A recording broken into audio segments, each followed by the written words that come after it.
नमस्कार, आप देख रहे हैं श्री महाकाल लोक टीवी और मैं हूं आपके साथ आरती गहलोत। रुक करते इस वक्त की बड़ी खबर के साथ। केंद्रीय मंत्री धर्मेंद्र प्रधान ने मीडिया से मुखातिब होते हुए कहा कि आज महाप्रभु अपने भाई बहनों के साथ रथ में अपने घर लौट रहे हैं। 4 दशकों से सभी के मन में महाप्रभु के रत्न भंडार को लेकर जो इंतजार था वो आज खत्म हो गया है। भगवान जगन्नाथ के मंदिर का रत्न भंडार खोला गया है, उसका काम शुरू हुआ है। ओडिशा में बीजेपी की मोहन चरण मांझी के नेतृत्व वाली नई सरकार उस काम को सुचारू रूप से कर रही है। रिजर्व बैंक भी इसमें शामिल है।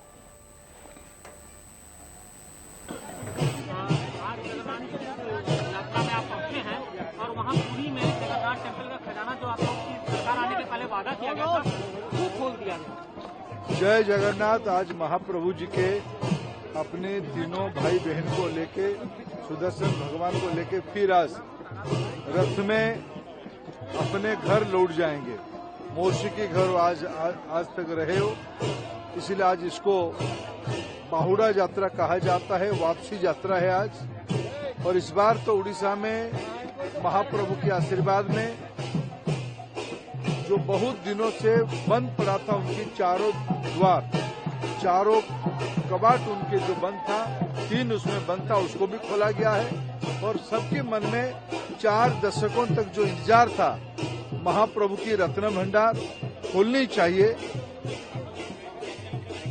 बीते कल महाप्रभु की आदेश से लाखों हिंदुओं की आवेग से 4.5 करोड़ ओडिया लोगों की अत्यंत श्रद्धा की केंद्र महाप्रभु जगन्नाथ जी के मंदिर की रत्न भंडार खोली गई है, उसकी काम शुरू हुई है। वहां की स्थानीय प्रशासक, उड़ीसा की भारतीय जनता पार्टी की मोहन मांझी जी की नेतृत्व की नई सरकार उस काम को सुचारू रूप पे प्रभु की आशीर्वाद से, जैसे कोर्ट की आदेश था कि कमेटी बना के उनकी निगरानी में सारे विधि विधान के साथ खोला जाएगा। रिजर्व बैंक भी उसमें शामिल है।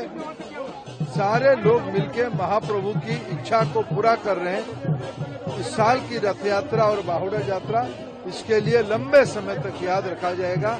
आज के अवसर पे मैं महाप्रभु के पास प्रार्थना करूंगा, हमारी देश तेजी से आगे बढ़े, हमारी राज्य उड़ीसा और तेजी से आगे बढ़े, विकसित भारत हो, यही महाप्रभु के सामने मेरा प्रार्थना रहेगा। कर्नाटक के बेंगलुरु में केंद्रीय रक्षा राज्य मंत्री संजय सेठ ने कहा है कि BEML बेंगलुरु प्रांत और वंदे भारत स्लीपर ट्रेनों का दौरा किया। इस दौरान मंत्री संजय सेठ ने कहा है कि आत्मनिर्भर भारत के रेल सेक्टर में वंदे भारत से लेकर मुंबई मेट्रो तक अभूतपूर्व काम हो रहा है। हम सभी को गर्व है कि प्रधानमंत्री नरेंद्र मोदी का संकल्प भारत हर क्षेत्र में आगे और पूरा हो रहा है। दुनिया हर प्रद है कि भारत हर सेक्टर में कैसे आगे बढ़ रहा है। मोदी जी का आत्मनिर्भर भारत, और ये आत्मनिर्भर भारत आप देखो रेलवे के क्षेत्र में कितना अभूतपूर्व काम हो रहा है। और चाहे वंदे भारत हो, चाहे मेट्रो हो, आप मेट्रो देखो, यहाँ पर ये मुंबई मेट्रो है, 6 बोगी तैयार हो चुकी है, अब जाने को तैयार है।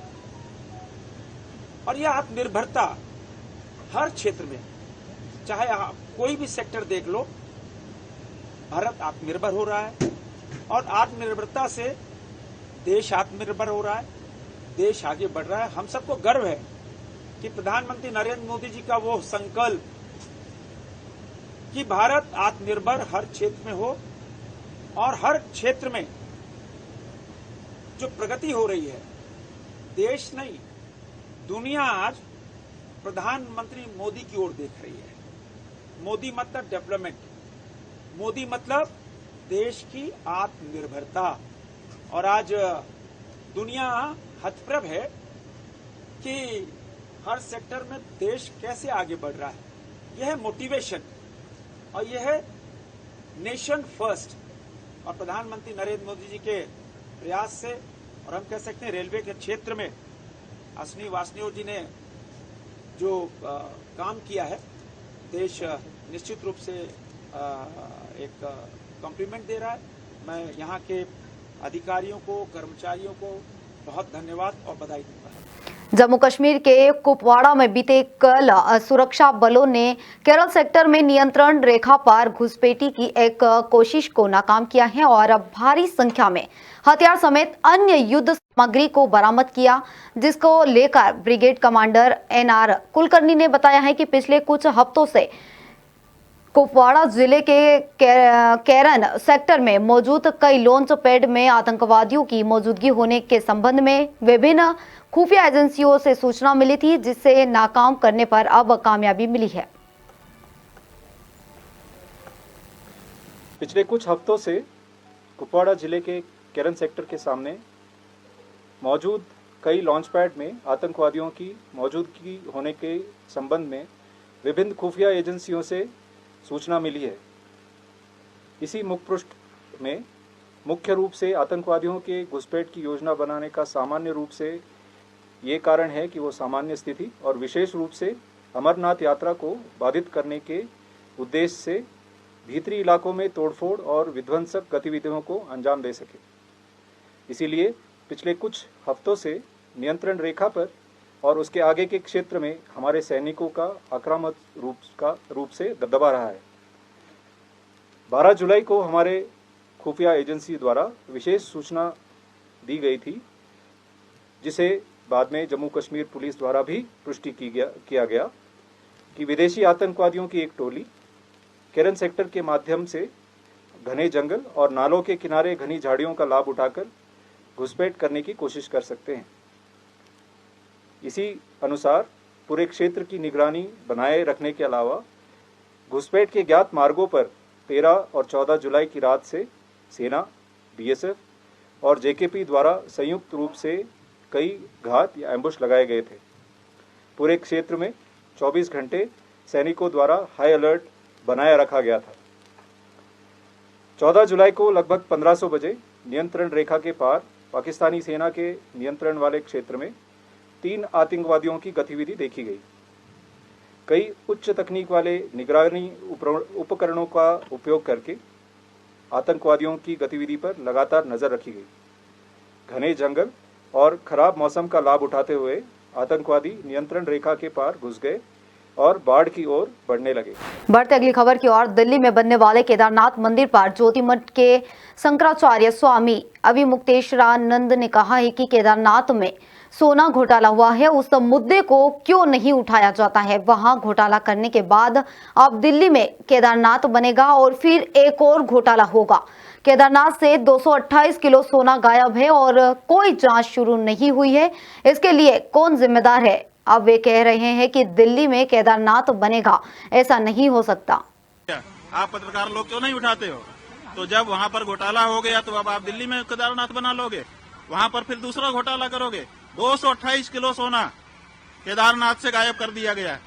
ये कहाँ का नियम है? क्यों नहीं उठाते हो प्रेस वाले इस बात को? आज तक कोई जांच तक नहीं बैठाई गई। 228 किलो सोना का घोटाला केदारनाथ में हो गया। कौन जिम्मेदार है? क्यों इस बारे में जांच नहीं होती है? क्यों भाई इस बारे में निर्णय नहीं होता है?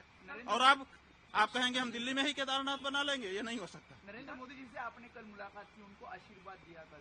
हाँ, वो हमारे पास आए थे, उन्होंने प्रणाम किया। हमारा नियम है, हम लोग आशीर्वाद देंगे, जो आएगा उसको आशीर्वाद देते हैं। नरेंद्र मोदी जी हमारे दुश्मन थोड़े हैं, हम उनके हितैषी हैं, सदा उनके हित की बात कह रहते हैं। जब उनसे कोई गलती हो जाती है तो हम उसको भी कहते हैं कि तुमसे ये गलती हो रही है। तो आपको लगता है वो हमारे दुश्मन नहीं है। उद्धव जी ने आपके जरिए बीजेपी के साथ वापसी को लेकर ऐसी कोई बातचीत? नहीं, हमारे जरिए हम कोई लाइजनर नहीं है।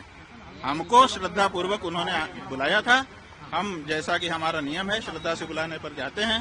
हम आए, उन्होंने पादुका पूजन किया और अपनी जो उनकी अपनी बातें थी वो भी हमारे सामने रखी, हमने उनको सुन लिया। ये जो बात हम कह रहे हैं वो हम अपने मन की बात कह रहे हैं और पूरे महाराष्ट्र की जनता की बात। आप पत्रकार